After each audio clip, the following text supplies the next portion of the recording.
Western District of Michigan, Andrew Burge. U.S. Attorney for the Eastern District of Michigan, Matthew Schneider.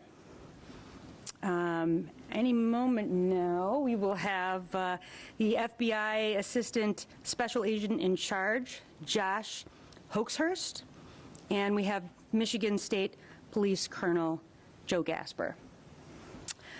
The interagency effort represented here in tandem with my office culminated in the execution of several search warrants and arrests across the state, including in the communities of Grand Rapids, Heartland, Luther, Canton, Orion Township, Waterford, Belleville, Milford, Cadillac, Shelbyville, Plainwell, Zeeland, Munith, Ovid, Kalamazoo, Charlotte, Clarkston, Sterling Heights, and Shelby Township.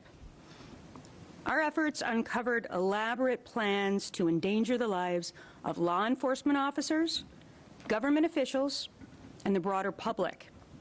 The multi-front operation to apprehend the suspects in question was carefully coordinated and skillfully executed, resulting, very fortunately, in no casualties.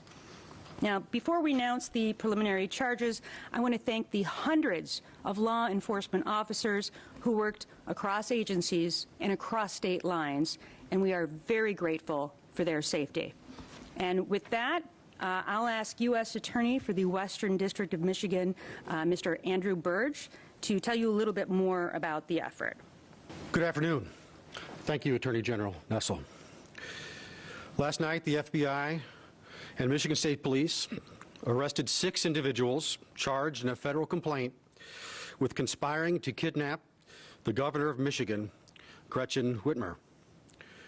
According to the complaint, unsealed this morning, Adam Fox, Barry Croft, Ty Garbin, Caleb Franks, Daniel Harris, and Brandon Caserta conspired to kidnap the governor from her vacation home in the Western District of Michigan before the November election. Under federal law, each of these individuals faces a term of any number of years up to life in prison if convicted. Fox, Garbin, Franks, Harris, and Caserta are residents of Michigan. Croft is a resident of Delaware. All of us standing here today want the public to know that federal and state law enforcement are committed to working together to make sure violent extremists never succeed with their plans, particularly when they target our duly elected leaders. The federal complaint in this case alleges that the FBI began an investigation earlier this year after becoming aware that through social media that a group of individuals was discussing the violent overthrow of certain government and law enforcement components.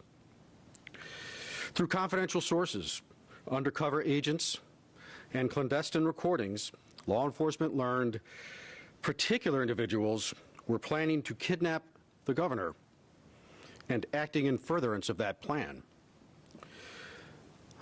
The alleged conspirators used operational security measures, including communicating by encrypted messaging platforms, and used code words and phrases in an attempt to avoid detection by law enforcement. Among other activities, members of this conspiracy on 2 occasions conducted coordinated surveillance on the governor's vacation home.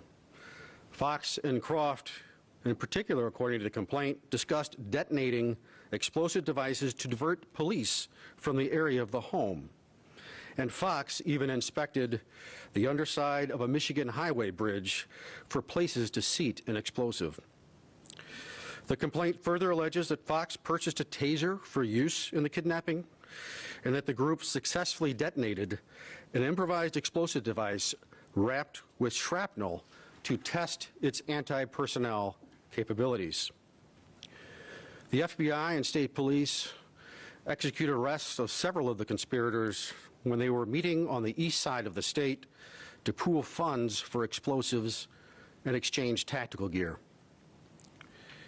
This investigation is ongoing. Agents of the Detroit field office of the FBI